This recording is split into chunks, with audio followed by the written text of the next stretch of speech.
So I just recently finished recording the final batch, or the final solo run speed run for the Oraz, aka the 10 solo run speed run, being Megataria, but haven't had a chance to record this video for the Crustle solo run speed run.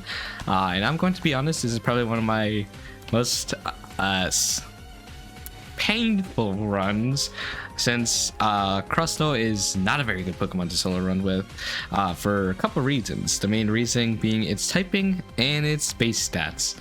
It's meant to be a sit-up sweeper with Shell Smash, and it's a great move. However, Crustle has a base 45 base speed. Luckily, I'm pretty sure with the Shell Smash it does outspeed most Pokemon.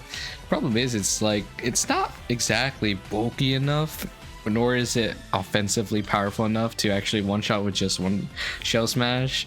And obviously Shell Smashing makes us vulnerable, so a lot of times it just doesn't go well. And its level up moveset, it's not too bad. It gets everything it needs relatively easy, and you don't have to go out of your way to get most of the stuff. Problem is, it's just really not a good Pokemon. I'll just be completely honest. So anyways, let's get into the run, I guess. So look at the base stats actually right before we go in. You have 70 base 70 HP. It's okay. Base 105 attack, which is really it's not bad. It's actually pretty decent.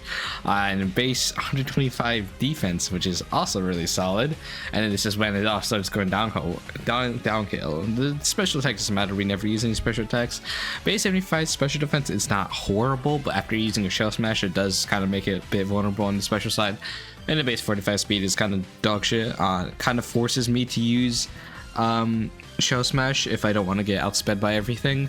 But that's Crustle. Let's get into the run itself. So right off the bat, we start off with Rock Blast, and Rock Blast is not a bad move.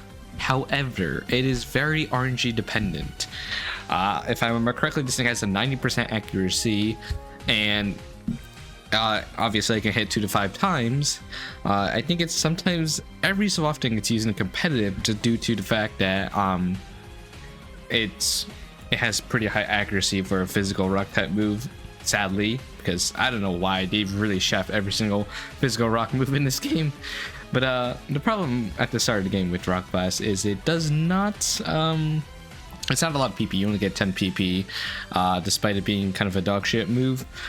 And the first gym leader is Roxanne, and we do not get feint attack before Roxanne, and that's problematic because, to no one's surprise, Rock Blast does not beat Geodude fast, and so we can set up Shell Smash, we can Rock Blast, but it just does not do enough damage. And because Geodude actually has a really high base defense, and then actually has a pretty decent base attack as well. And then also the main problem against Roxanne is that Crustle is weak to Rock Tomb, and both of Roxanne's Pokemon have Stab Rock Tomb.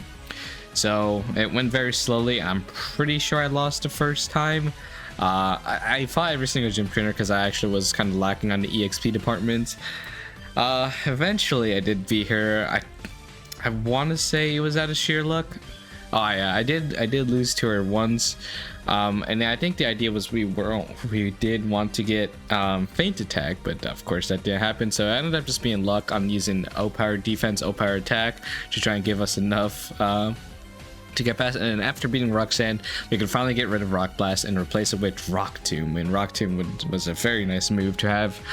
So that was a great improvement. And then next is Brawly. But before we get into Brawly, there was one more trainer that gave us insanely hard time, and that is Hideki, the very popular trainer during speed runs, due to his Machop having an insanely high IVs, and that affects us this run because we just don't do enough damage. At this point in the game, all we have is Rock Tomb and Feint Attack, and we just didn't do nearly enough damage. His Machop was also the same level, so yeah, we got screwed by him. I think it like took one or two try. It took 2 or 3 tries, but yeah, Hideki actually stopped us for a while. And then Brawly was no better because he also has bulk up, so it was not very fun dealing 0 damage. And I'm pretty sure actually, in order to win these fights, I had to utilize withdrawal. By using potions and withdrawal by raising my defense, it can make it so that they don't deal much damage. This is also utilizing our amazing defense there. So by doing that, we can tank all those hits, and then I think we're finally able to deal with Brawly after some painful running. But at the time we beat Brawly, it was at 26 minutes, which is like 9 minutes slower than whatever I was comparing this to. Oh, Leafeon. I was comparing this to Leafeon, and it was 9 minutes slower at this point, so it did not go very well. Watson, no problem though, because we do learn Bulldoze, so we just use the same strats we always do for every single Pokemon that gets Bulldoze, by equipping the Cherry Berry at first. And then next up was, I guess, Flannery. I think that was the main area. Then I think for Flannery it wasn't too bad. I think I was able to just set up Shell Smash, and then I think that was enough to actually deal with there. Oh yeah, so what happened was the Torkoal, if I remember correctly, did set up Sunny Day. No, it was the it was one of the Pokemon. No, it's the Slugma. So I set up 2 Shell Smashes on Slugma to try and guarantee the kill on everything. But somehow a +4 rock, or no, I missed Rock 2 against the Torkoal.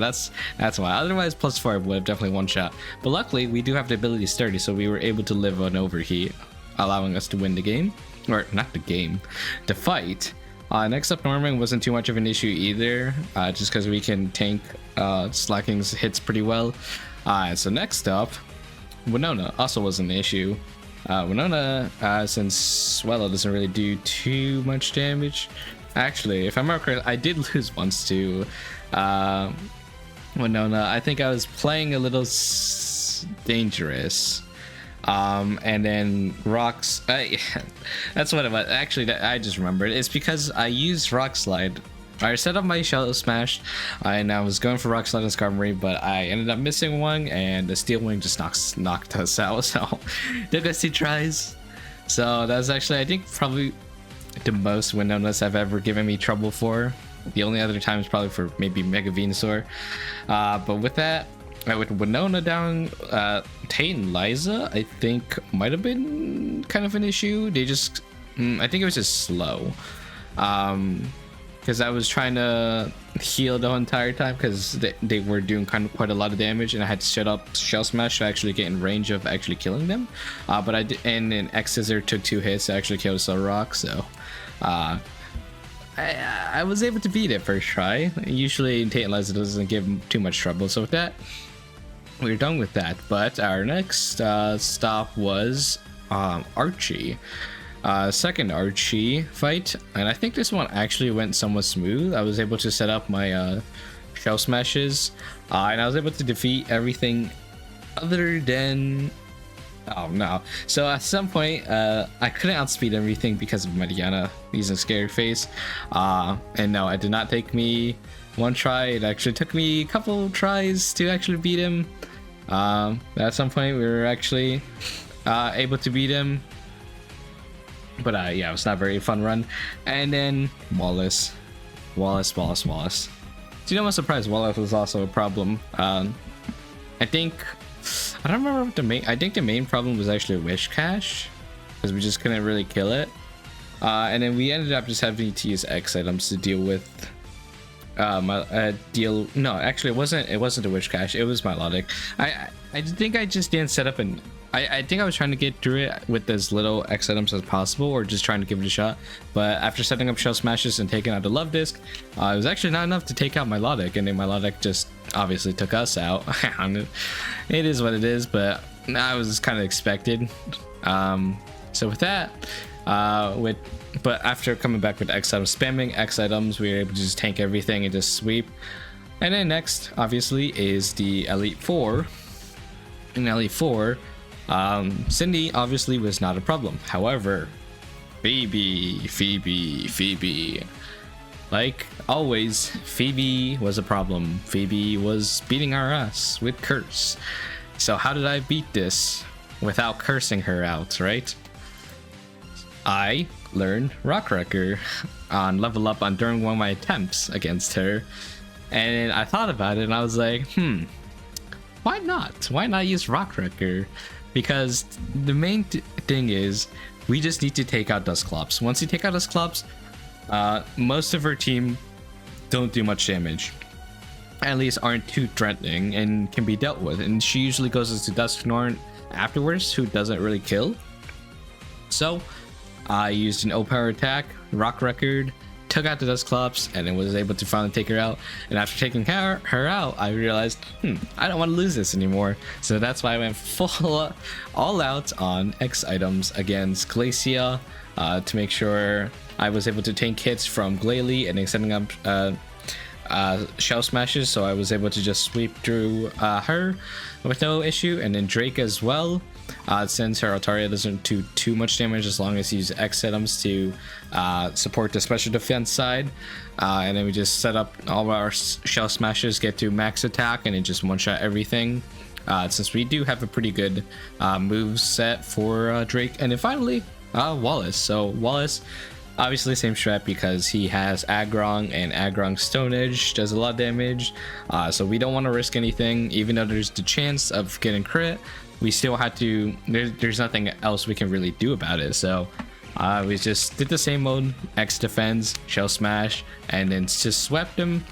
And with that, we were done with Crustle, and our time is 2 hours 17 minutes and 58 seconds, which is our second slowest time so far, only being a few minutes faster than Mega Charizard Y, which is kind of nuts in a bad way, because Mega Charizard Y is something we assume that will obviously never be beaten in terms of how slow, since we did do really bad with it in terms of game navigation and not utilizing game mechanics. But you know, with that, we're done with the Crustle run, and I can finally say goodbye to this dog shit Pokemon. Next up, we're also going to be using next up is Magnezone. Magnezone definitely is a much better Pokemon, but it's the first Pokemon during this whole 10 Pokemon session that actually has a 4 times weakness. So stay tuned and see how that went, and see ya.